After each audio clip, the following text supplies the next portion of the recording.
Hey, coucou, j'espère que vous allez bien.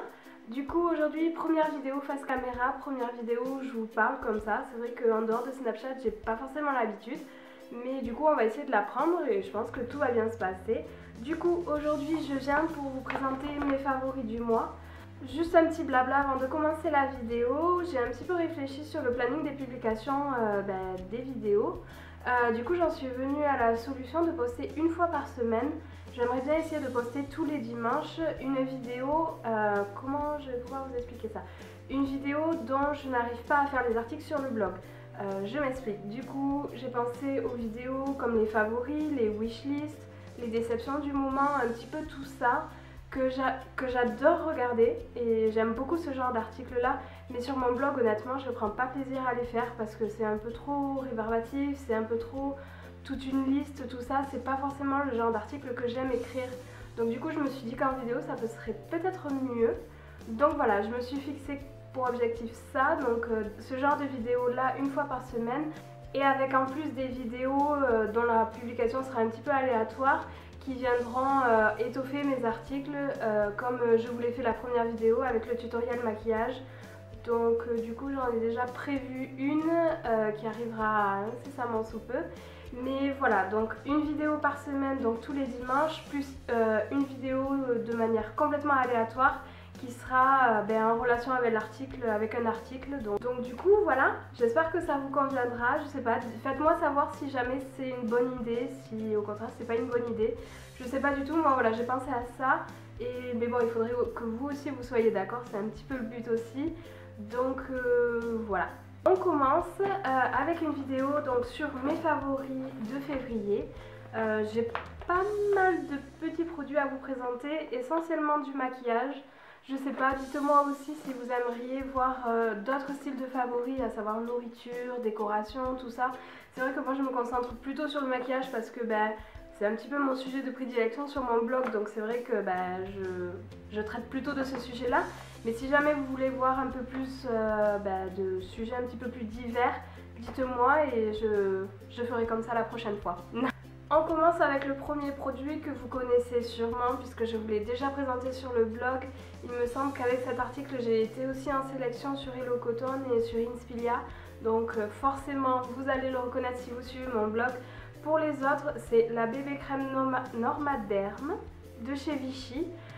Donc c'est une bébé crème que j'ai en teinte moyenne.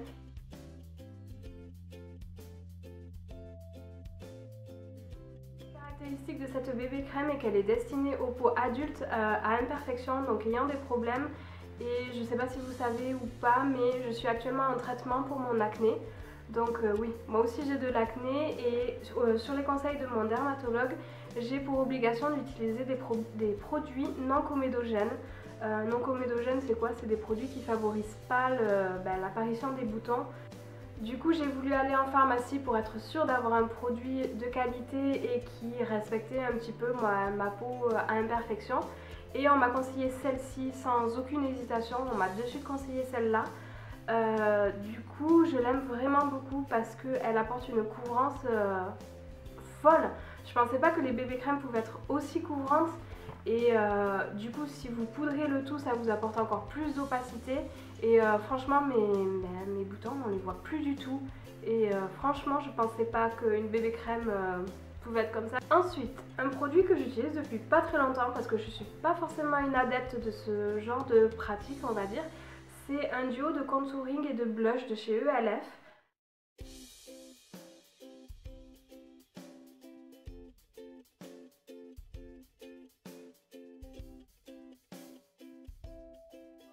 Savoir que j'ai découvert ça il y a 15 jours, hein, voilà. Donc voilà parce que pour moi je trouvais que ça s'adaptait pas forcément à ma forme de visage. Je sais pas comment vous expliquer mais je trouvais ça juste affreux d'avoir deux barres comme ça. Mais bon, comme on dit, il n'y a que les idiots qui changent pas d'avis et du coup voilà, j'ai changé d'avis. Ce produit je l'ai depuis un moment parce que j'avais passé commande peut-être bien l'année dernière. Donc ça fait un moment qu'il est... Ça fait un moment qu'il est dans mes placards, qu'il dort dans mes placards et du coup, ouais, gros coup de cœur sur ce produit là. Donc du coup il y a un blush et un bronzer. Le bronzer il est déjà presque fini, enfin on commence déjà à voir un petit peu le fond. Le blush je l'utilise moins parce que le blush est moins pigmenté et je sais pas, qu'on en mette ou qu'on en mette pas c'est absolument la même chose, donc je l'utilise pas tellement. Mais le bronzer je l'aime beaucoup parce qu'il est pigmenté mais pas trop, donc du coup pour une débutante comme moi c'est assez facile de se faire la main avec ce genre de produit là, plutôt que d'avoir des bronzers de chez Too Faced par exemple qui ont une pigmentation folle mais dont j'arriverai pas à travailler en fait, donc dont j'arriverai pas à les travailler. Du coup ouais, celui-là pas mal du tout. Pour l'instant je pense que ça va, j'y vais mollo aussi, mais du coup ouais, vraiment très très bien. D'ailleurs vous pouvez voir que il y a eu un petit incident technique, hein. Du coup à force de l'utiliser tous les jours, comme tout à l'heure je l'ai fait tomber. Mais d'ailleurs on peut remarquer la solidité des fards aussi parce que du coup le boîtier est complètement défoncé mais les fards ils sont toujours là. Aussi de camoufler mes petites imperfections, j'ai ce stick là de chez Couvrance. C'est un stick vert en fait, donc pour cacher tout ce qui est rougeur et petits boutons rouges, puisque la couleur verte va venir annuler la couleur rouge. Et ce mois-ci j'ai été malade, mais j'ai eu pendant au moins 15 jours, j'ai commencé par une extinction de voix et après le gros rhume, mais le bon rhume comme il faut. Et du coup j'avais le nez et les lèvres complètement déshydratés, enfin je pense que ça se voit encore un petit peu. Et je cherchais quelque chose pour un petit peu atténuer tout ça. Et j'avais ça dans mon placard. Du coup je me suis dit allez, c'est l'occasion de tenter. Et en fait il corrige vraiment très très bien les rougeurs. Il est crémeux, donc ça c'est très facile à appliquer. Je l'applique directement comme ça et après je l'éponge au Beauty Blender. Mais du coup agréablement surprise par ce produit là que j'avais acheté honnêtement et que j'avais laissé comme ça à l'abandon en me disant ça sert à rien, un correcteur vert, tout ça. Mais non, vraiment très très bon produit, vraiment top pour... On va continuer avec le sujet du rhume puisque j'ai à vous présenter cette huile essentielle. Donc c'est une huile essentielle de Niaouli de chez Phytosonarum. Donc c'est ma grand-mère qui m'a donné ça parce que c'était une catastrophe. Enfin, je ne pouvais plus respirer la nuit, je dormais avec 6 coussins empilés les uns sur les autres, c'était une catastrophe.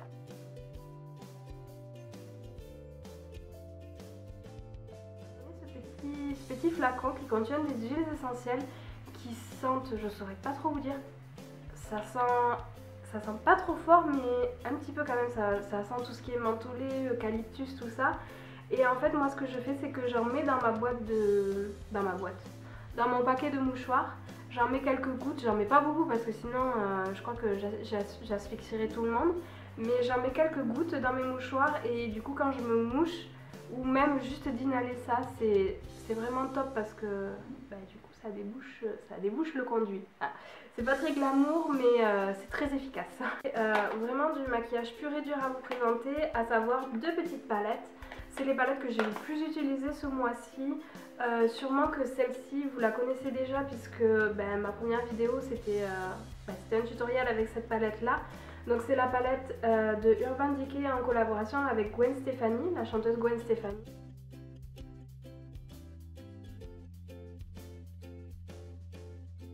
Beaucoup de ton neutre. Du coup c'est très facile de l'utiliser tous les jours et les fards sont bien pigmentés comme il faut et franchement très facile de faire des maquillages simples et rapides avec ça mais qui ont un bon rendu. Et après c'est la palette NYX Ultimate. Là c'est des teintes un petit peu plus compliquées à travailler puisqu'elles sont moins indiscrètes on va dire.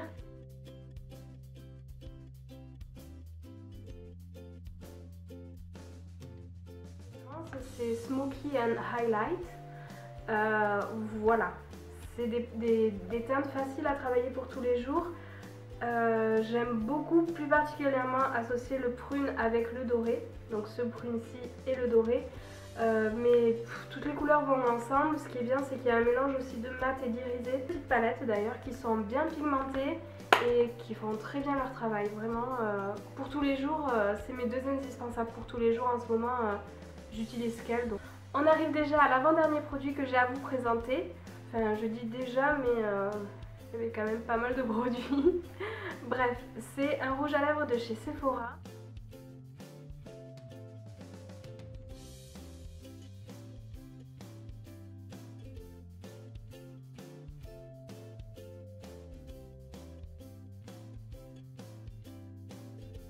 c'est un rouge à lèvres rouge.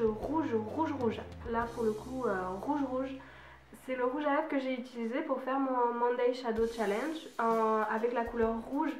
Donc si jamais vous ne l'avez pas vu, y a les photos sur le blog. Et c'est la référence The Red. Et vraiment magnifique. Vraiment une révélation ce rouge à lèvres. J'ai envie d'investir dans un bon rouge à lèvres rouge de marque.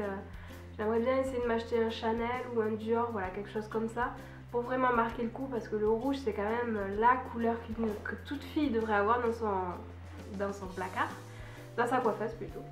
Et donc du coup celui-là je l'avais eu dans mon calendrier de l'Avent de chez Sephora de cette année. Et en fait, comme j'ai été tellement déçue par ce calendrier de l'Avent, tous les produits qu'il y avait dedans, mais en fait j'ai tout mis de côté et j'en ai utilisé aucun en fait.